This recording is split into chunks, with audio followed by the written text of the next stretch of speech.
बात उन दिनों की है जब लोग अपने बच्चों को विद्या प्राप्त करने के लिए गुरुओं के आश्रम में भेजा करते थे। बालक वरदराज जब 5 वर्ष का हुआ तो उसके पिता ने भी उसे शिक्षा ग्रहण करने के लिए एक आश्रम में भेजा।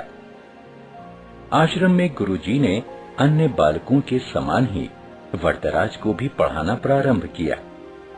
वरदराज आश्रम में रह तो रहा था, लेकिन उसका मन पढ़ाई में नहीं लगता था। गुरुजी ने उसे तरह तरह से पढ़ाना और समझाना चाहा, लेकिन उसे कुछ भी समझ न आता था। गुरुजी जो कुछ पढ़ाते उसे वह याद ही नहीं रख पाता था। उसकी ऐसी स्थिति देखकर आश्रमवासी बच्चे उसे मंद बुद्धि कहकर चिढ़ाने लगे। इसी प्रकार 5 वर्ष बीत गए। धीरे धीरे उसके सहपाठी उससे आगे बढ़ते गए, पर वरदराज वहीं का वहीं, वह कुछ भी विशेष न सीख सका था। उसके साथ जो पढ़ने आए थे वे तो आगे बढ़ ही गए, जो बाद में आए वे भी उसे पीछे छोड़ आगे निकल गए। एक दिन गुरुजी भी हार मान गए।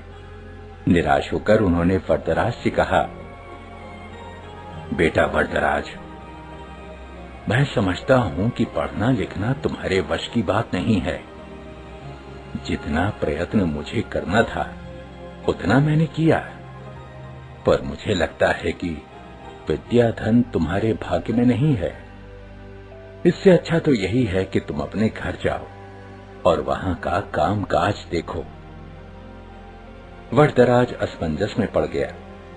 गुरुजी के मना करने के कारण उसे अपना भविष्य अंधकारमय लगने लगा। उसे यह चिंता भी सताने लगी कि घर लौटने पर उसके पिता क्या सोचेंगे। गांव के लोग भी उसे मूर्ख महामूर्ख कहकर दुत्कारेंगे। वरदराज करता भी तो क्या, उसने अपना सामान समेटा, गुरुजी के चरण छुए और वह भारी मन से विदा हुआ। वह उदास होकर अनमने भाव से चला जा रहा था। घर वापस जाने का उसका जरा भी मन नहीं था, पर कोई और ठिकाना भी तो नहीं था। कहां जाए क्या, उसकी समझ में कुछ भी नहीं आ रहा था। वह सवेरे चला था और अब दोपहर हो आई थी। रास्ते में खाने के लिए गुरुजी ने उसे थोड़ा सत्तू दिया था। उसे भूख प्यास भी लगाई थी। चलते चलते उसे एक कुआं दिखाई दिया। वह पानी पीने के लिए कुएं पर पहुंचा। वहां उसने देखा कि पानी खींचने की रस्सी की रगड़ से कुएं की जगह पर निशान पड़ गए हैं और मिट्टी के घड़ों को रखने से जमीन पर गड्ढे पड़ गए हैं। यह दृश्य वरदराज के मस्तिष्क में बिजली की तरह कौंध गया। उसने विचार किया कि जब रस्सी की बार बार रगड़ खाने से कठोर पत्थर पर निशान पड़ सकते हैं, तो क्या लगातार परिश्रम करने से मैं विद्वान नहीं बन सकता? बस फिर क्या था, वरदराज के मन में आशा की किरण जगी। वह बुदबुदाने लगा, मैं भी लगातार परिश्रम करूंगा, अपने पाठों को मन लगाकर बार बार पढ़ूंगा और उन्हें याद करूंगा। फिर देखता हूँ कि मुझे विद्या कैसे नहीं आती।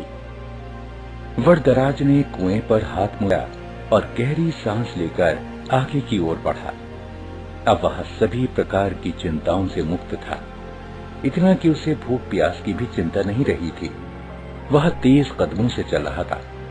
अब वह दूसरी ही तरह का वरदराज था। वह घर की ओर नहीं बल्कि आश्रम की ओर लौट चला था। सूर्यास्त होने को था। गुरुजी आश्रम की वाड़ा में टहल रहे थे। तभी उन्होंने वरदराज को आते हुए देखा।